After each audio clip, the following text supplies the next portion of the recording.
I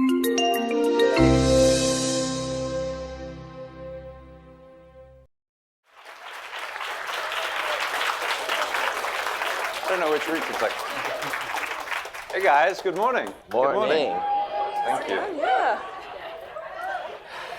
How is everybody? I'm assuming all the giddiness is for me, right? Because that's Very, very excited to have you two here. So many of us have either read the book or saw the film. We had a screening last night, but for those of us in the audience, or maybe who will be watching the recording later, who haven't seen the film or the book, do you guys want to give us a brief synopsis of the film? Sure, why not? It's about a Asian American professor played by Constance Wu, and she's teaching at NYU, and she is dating this guy Nick Young, who gets invited to his best friend's wedding in Singapore, and he invites her along. What she doesn't know is that he's the richest from the richest family in Singapore. So all his exes, socialites, family members are out to destroy this American girl. So it's a fun romp, but has some I think some deeper cultural messages within it all. Yeah, so let's dig into that a little bit. So this film is an all-Asian cast, and here at Google we've talked about this is the first Hollywood film with an all-Asian cast in 25 years. The last one being The Joy Luck Club in 1993. So what are your thoughts about the significance of this film coming out in 2018? I think it's beyond the right time. It's too late, if anything.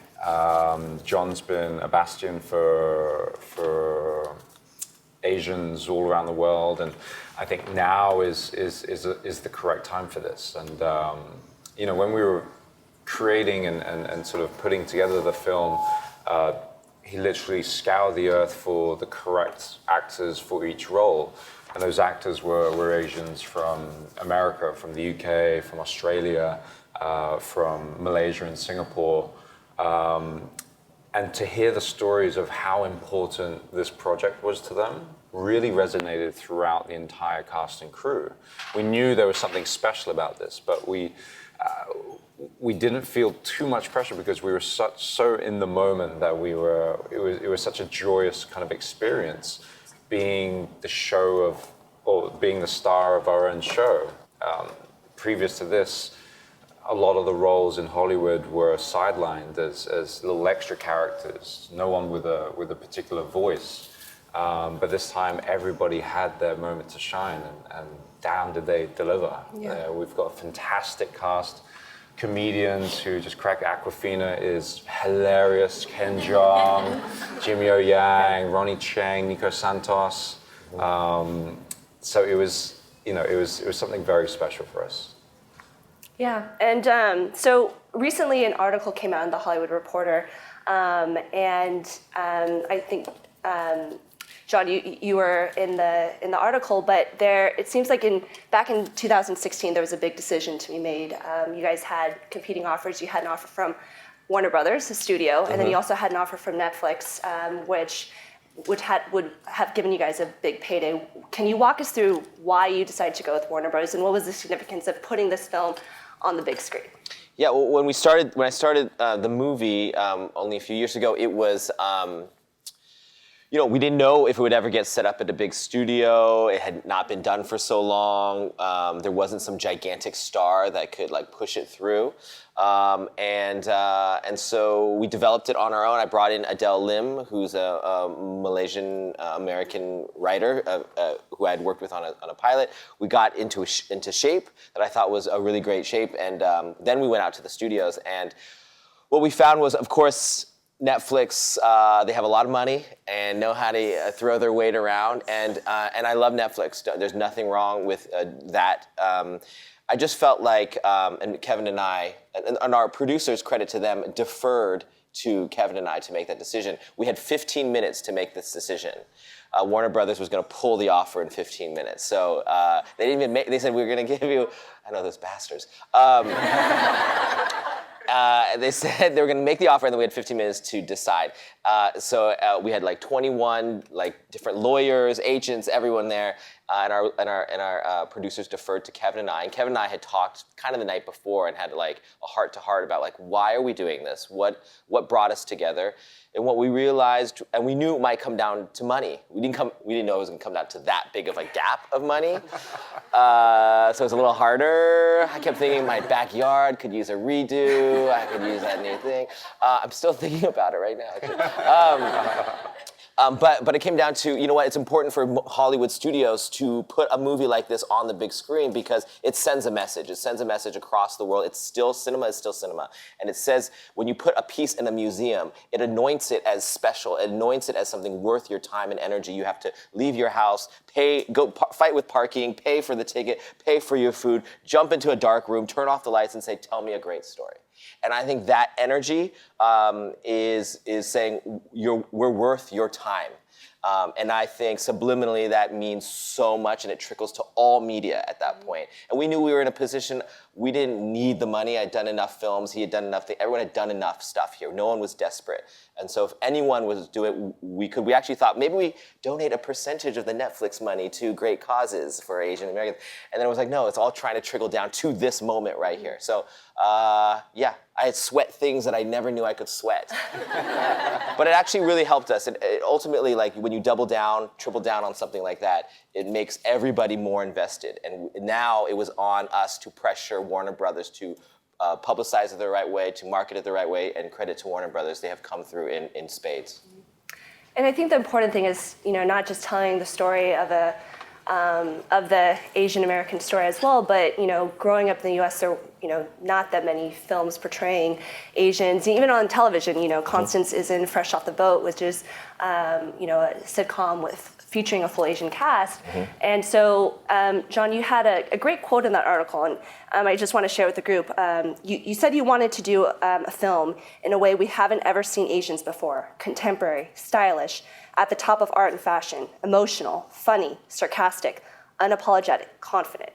Why do you think there aren't more films portraying Asians like that today? I honestly don't know. This is the world we live in. These are the people I know. These are the people I've interacted with, both here, in Hong Kong, in Singapore, in Taiwan. So I guess I didn't even realize myself that people didn't see this because I already had seen all of it. So I think it was when I was showing people my pitch and showing my friends, they're like, whoa, I didn't know this existed. I didn't know this music existed. I didn't know they could dress so cool. And I'm like, who are you talking about, they? So I think it was more of like, it was so obvious. And I think a lot of us know this world. And then also, but through talking to Henry and meeting all these other Asians from all around the world, which I did not know. I didn't even know Ronnie Cheng, who was on The Daily Show, lived in Australia, was Australia. I just saw him as the guy on The Daily Show. Learning about their experiences was a huge learning experience for me and opened my brain a lot. I didn't know a lot about Singapore either before jumping into the movie. So yeah, I think it was just a matter of sharing what we already know. And hopefully that cracks the door, because I'm sure there are other things that I don't know, that we don't know, but people have great stories in history that just haven't been shown in the light.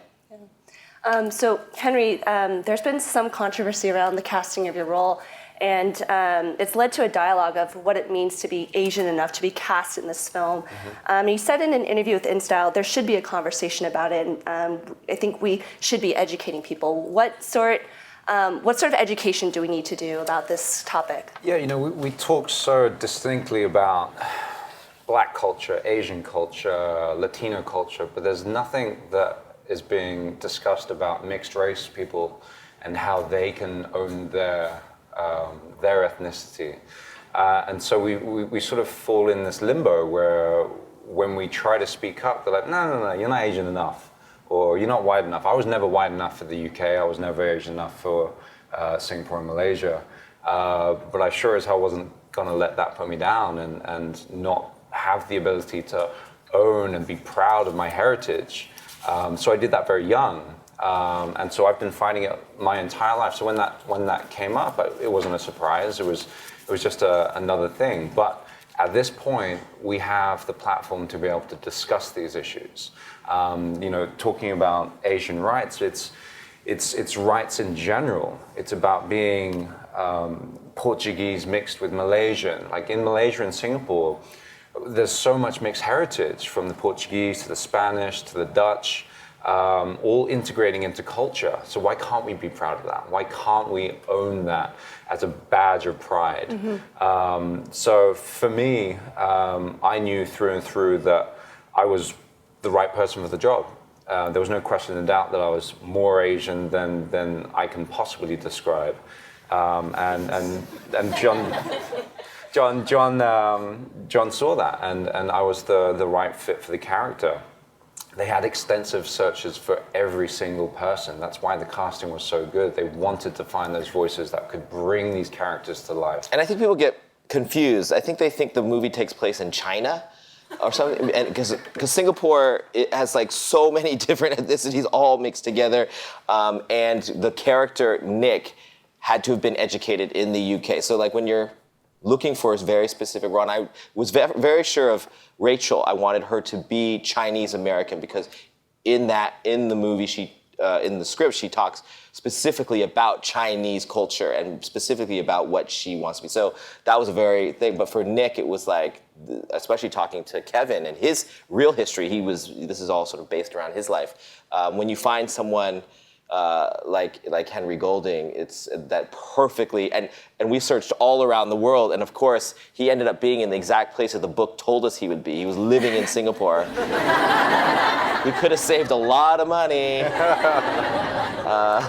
So anyway, yeah, when someone's perfect for the role, I think when you watch the movie, all that bullshit argument goes out the window. Yeah. So. And originally, Henry, I think you were a host on BBC, right. And you weren't acting. So did it take some convincing for you to like audition for this role? It took a lot of convincing. I'd been a presenter for travel shows and news channels for a good 7, 8 years. So I was kind of stuck in that mindset of being stamped and kind of put into this category of this is your lane, stick to it because you're not going to be great at anything else. That's some of our problems, is that we limit ourselves. And the auditions came around. There was a huge sort of noise in Singapore and Malaysia, so much excitement for this movie that Jon was attached to it. Warner Brothers had bought these rights. They had such faith in this book. And a couple of emails came through. It was like, oh, do you want to audition for this role? And I was like, I'm not an actor. I'm not right for this. There's somebody out there who deserves this, who's worked hard, who's going to represent this community or represent actors in general for this really pivotal role. And it wasn't until a mutual friend, Steve Jang, here in San Francisco, put us together. He was our mutual friend on Facebook. I was cyberstalking him. Yeah, Jon went through my Instagram. He went pretty deep, slid into my DMs pretty much. Trying not to like anything too fast so he couldn't see how deep I was. Now we're married, so we're not. But he got in touch, and we had this amazing hour-long conversation. He was in LA, I was in Singapore, and we spoke about what it meant to have grown up in our different sort of Asian environments. Him in Los Altos, here in Los Altos, it's okay. In San Francisco, and myself in Malaysia on the East Coast. And he was like, I've got 2 questions. You know, can you act and will you read for me? And at this point, I was like, there's everything is pointing towards this moment, and it's ridiculous if I do not just switch that mindset and throw myself into this. It's crazy if I don't. And then we went on to the audition process, and now my life has completely done a 180, and I think it's going to be doing some somersaults very soon. Very cool. And what I love about Henry too is my big brother, I'm the youngest of 5, so my big brother, he's like 6'2", good looking, athletic, all the opposite of me. And I showed him the movie, and when Henry comes out in his white suit at Tyrosel Park, and it's like this beautiful shot through the bushes, and he's coming out. My brother starts crying, which I've never seen him cry. He's not that type. He's like, you have no idea all the years I've felt so different than anyone else and not seen as this symbol. And so Henry represents this to so many, at least for Asian men I know, and myself included, to see someone that is an aspiration, an inspiration, and everything in between. A total gentleman, of someone from like another era, a movie star from another era. And you could be in any ethnicity. It doesn't matter. Like Henry has this star quality that makes you want to be a better man. And I think that's. Will you marry me? Is what I'm saying. No. Yes. Yeah, so in the film, Piglin has a wonderful line like, "Damn, Rachel is like the Asian Bachelor," and is a fan of the Bachelors. Piglin had many amazing lines. Yeah. She had the best lines, and a lot that didn't make the cut. You're too dirty, for sure. So with the cast, it's pretty international. You have English, American, Malaysian. So Henry, you're both Malaysian and English. What was the experience like working in Great Britain, different or similar to like Asian Americans in Hollywood or Malaysians in Asia? Yeah, you know, in the UK, when you're labeled as Asian, you're South Asian. Nothing wrong with that. It's just that is, for some crazy reason, you're either of Pakistani or Indian descent, and that's Asian in the UK. So I was always sort of Chinese or something weird like that. But over in America, when you're Asian, you're of East Asian descent. And so for myself, it's really interesting to have had the group of such international sort of people who, like I said, were swapping these stories of how they struggled in their different areas, in comedy, in sort of the acting, in the arts. Michelle Yeoh, for instance, had a completely different story to tell. She grew up in Malaysia, a fellow Malaysian, but she was in the Hong Kong industry for the longest time. And there's no lack of representation there because it is a Chinese market and it's the Chinese demographic. So Jon always brings up, like when they were first talking, she was like, "I don't know what you guys are talking about. You know, the cinema's great for us." Like, but that's because it's so different. But on sort of Western media, representation's a big problem. Mm-hmm. So that was sort of an exchange of learning for us. So I think we all grew such a broader perspective. And I think that's something that the film really promotes, is the fact that you can be of any Asian descent, any different ethnicity to the one that you've been adopted in a particular country, be able to be proud of it, be able to speak your thoughts, be able to make your own mind up of who you want to be, where you want to go. And so hopefully this just triggers more conversation. It triggers more avenue for expression. So I don't know if everyone in the audience knows, but Jon's father is the famous Chef Chu, and his restaurant is a landmark in Silicon Valley. Who goes to Chef Chu here in Los Angeles? Yeah, any fans here? So question is, what were your parents like? Were they very traditional? Did they expect you to take over the family business? What did they think when you went to USC to study film? They're both traditional and very not traditional. I mean, we were in a Chinese restaurant. They came to the States not knowing a word of English and started this business. And 50 years later, it's still there. And they actually never let us work in the restaurant, though. They always said, do everything we couldn't do. So they put us, I took drums, saxophone, violin, piano, guitar. I was in like tap dance classes. We took etiquette classes. My mom really thought we were gonna be like the Kennedys. So she dressed us the same. We took ballroom dance classes. We went to shows in the city every weekend, whether it was opera season, ballet season, or musical season. So we had a very different upbringing in that way. But my father was very traditionally Chinese too. Didn't want us to drink soda at dim sum tables and things like that. So I had these two different things. My mom was like, go pursue your passions, just be happy. And my dad and my mom also at the same time would be like, but family first and sacrifice yourself for family. So I'm like, what the hell? I don't know what to do. I'm so stuck. And that's actually a big theme in this movie of an Asian American going to Asia for the first time and going through this cultural identity. I remember being scared going to school that I would smell like Chinese food, or that my food that my parents packed me, the dumplings that they packed me, would like smell up the room. And one day on Chinese New Year, my parents came and did a presentation for our like second grade class. And they brought the lion dancers, and they brought red envelopes for all the kids, and chocolate gold covered chocolate. And I became like the most popular kid in school. And it was the first time I was like, oh, I'm proud to be this. And then we went to the restaurant every time after like sports games or whatever. Everyone wanted the food. It was through to their hearts through the food, really. And so to do a movie about it, which I also never did a movie about my own cultural identity. I was always, you don't want, if you're the only Asian in the room, you don't want to just do the Asian thing because I feel like everyone then marks you as that. And it's a silly thing, but it's a reality that you feel.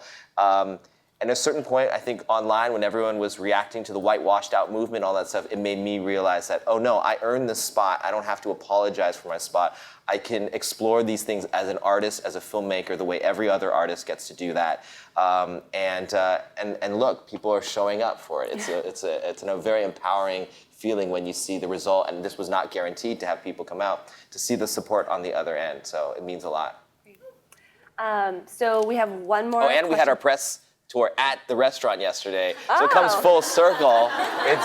It was amazing because his dad went out to the car and brought out family photos from the car that he had packed. They took them all off the wall, put them in the trunk so they could show the reporters. They took my awards. They put them on the tables of the restaurant. These were awards when he was like 7 years old or something ridiculous. It's true. So this cute. is 100% so true. Cute. So we organize a Google family dinner at the restaurant. Is your You dad have gonna pull out your awards again? Guaranteed. All right. I have told them not to for many times, and they don't care. All right, we might have to organize that later.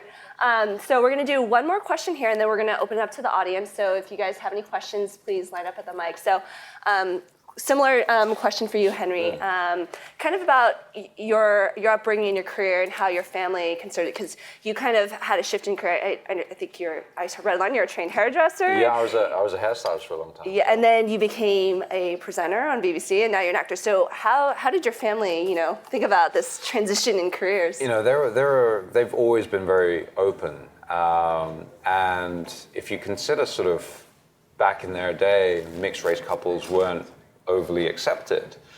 So for them, they've always had a very open mind about most things. So for what they taught us, it was mainly, be good to others, try to sort of promote kind of well-being in terms of helping others, and don't do anything stupid, and be safe. Those were the rules. So when I told them one day, I want us to be a chef, they're like, okay, great, do the chef thing. I did the chef thing for about a week, gave up, and then I became a hairdresser, and they're like, amazing, like go do that, follow your passion. And so I was a hairstylist for 4 or 5 years as soon as I finished school. Is it true that all the old ladies would want to make appointments with you so you could? They did. I had to do so many perms and little blue rinses and things. My hands were like bleeding. But then I was like, I'm leaving the UK. I'm going to move back to Malaysia and Singapore. I want to find myself there, and I want to get into this amazing industry. And they were like, absolutely, just be good, be good to people, and just stay safe. And that was them sending me off. So having this sort of movie just really drill home kind of the aspect of family and the aspect of identity. It's been warming because you look onto yourself. It sparks something within all of us. We're always sort of going forwards. We never consider the traditions of family or traditions of culture. Sometimes it's nice to look back and appreciate all of that. And as of like yesterday, his parents weren't coming to the premiere, and we're like, dude, you gotta get them to the premiere. I don't think they understand what this is, or you gotta force them. Your job is to get them there. And so now they're gonna show up. So I think they're in for a whirlwind of a day. It's gonna be pretty crazy for it. So very proud. Okay, so why don't we move to audience questions? First one, Connie? Sounds good.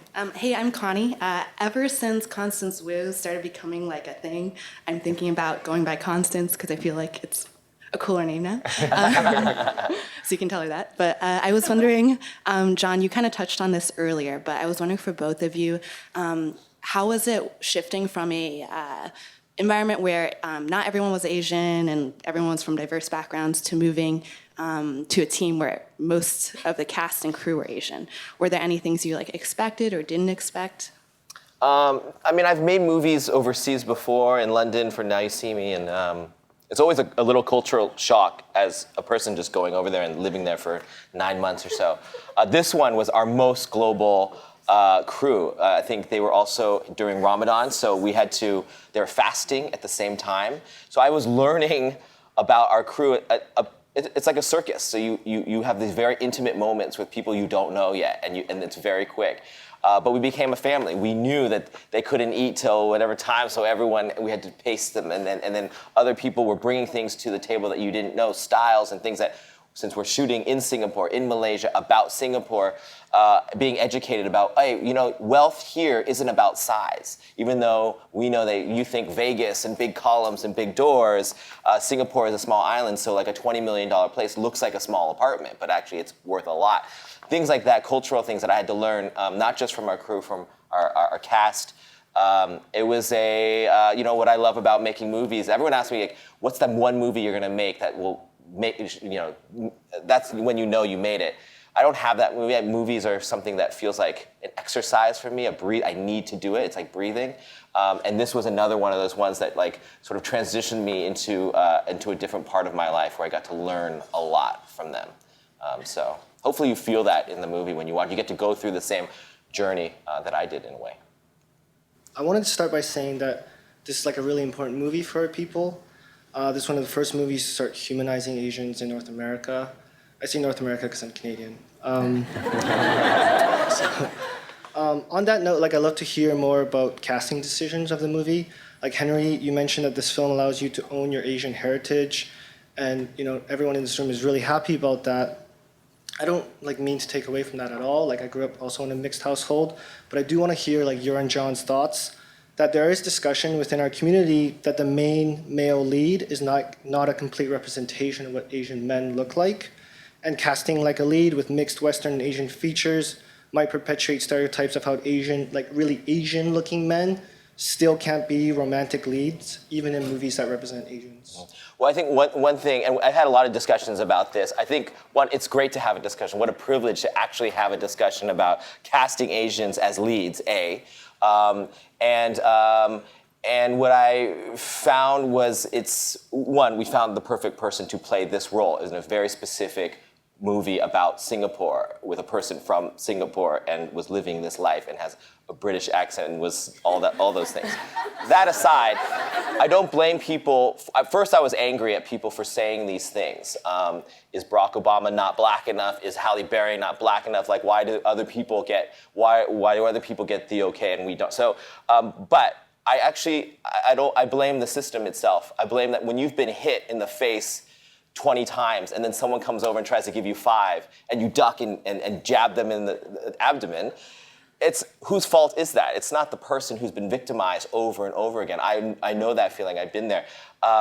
It's whatever this environment that we've created, and it's a shame that one movie is supposed to define everybody's experience. That's just an unfair idea. So I have no ill will about it, and I think it's a very healthy discussion that we should have, and it's nice to have.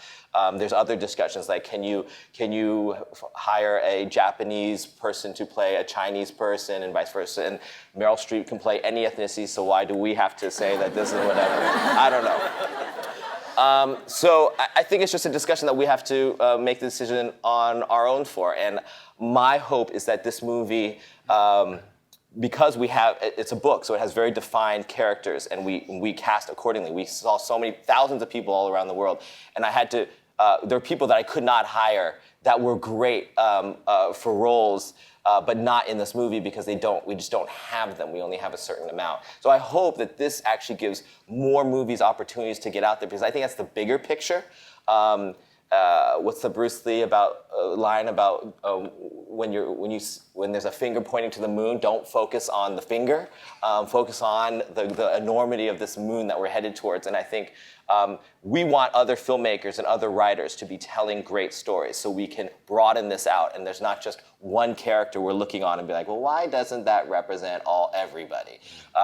So that's what we hope, and that's why when I see you guys, when I meet the journalists that we've met in the past, where we go to YouTube and see all the YouTubers and all these creators, it gives me a lot of hope because they are writing the stories and coming up with the things and having the expertise to expand this dialogue. And yes, let's have the dialogue. Let's go. This is great. But at the same time, let's focus on the bigger destination that we're headed towards. Terrific. Thank you very much. Thank you. Hi. So I think you started touching on some of this a little bit when you talked about we can't, represent all of Asian America in this one film. I do want to have you expand a little bit more on that. So it's clear that the film holds important significance and it's really momentous for the Asian community. There are, of course, criticisms around the film not actually being representative enough of the vast diversity that exists in Asian America to date. Some have said, it perpetuates the model minority in some ways, which is a damaging stereotype for the Asian community. And some have said, like you said, this is one step closer to where we want to be and where we want to go. So just want to hear a little bit more about your thoughts on that and how you might respond to some of those ideas. Well, my first thing is watch the movie and then maybe make an opinion about it. Most of the people have not watched the movie. Maybe they read the book, which has very specific things, but that's not the movie. And then when we watch the movie, then let's have a conversation. And listen, this is the point of movies, is to have a conversation. When I watched Joy Luck Club, my dad got us all into a van. We didn't know what movie we were watching, forced us to go into this theater at the earliest showing, 10 in the morning. Save the money. I'll discount. Matinee. Went to dim sum afterwards, and we loved it so much. We were quoting things from it because we're like, oh, that's like our auntie. I'm not your auntie. Like, she says certain things that we like. And we had like a 3-hour conversation, and that's with the power of movies. And obviously that didn't open up everything for all Asians at that point. It was a success, and I think for us it gave us this light. But hopefully this starts conversation that can create other work, like I sort of said before, that will create the platform that we do. This is, again, not just a movie. We would keep saying this is a movement. And maybe that's a little self-serving because we have a movie that we're releasing, but the reality is that's where we are. That's what Hollywood is going to be watching that opening weekend. If people don't show up that opening weekend, it's going to be many years before the others. We're going to still fight for it, don't get me wrong, but it's just, this could be a really nice jolt to get us jump-started. There's 4 projects, at least in Hollywood right now, that are ready on the line and they have not greenlit, and waiting to see how this one does. And a lot of more stars other than this guy and other than this guy to actually get out there to the world. But I just want to add on to that also is that, a lot of people are concentrating on the Asian American view. There's a lot more Asians out there in the world who don't live in America, who face the same exact challenges. Voices in the Philippines, Indonesia, Vietnam, Thailand. But people seem to be thinking that the only Western Asians are American. So it's voices like Michelle's, like myself, like Ronnie Chang's from Malaysia as well, Johor, Jing's from Shanghai. Those are tales that should be told in other movies. What Jon said, it is unfair to have the weight of the world, the weight of Asians in general on this one particular movie. It's like having the world balanced on a pin.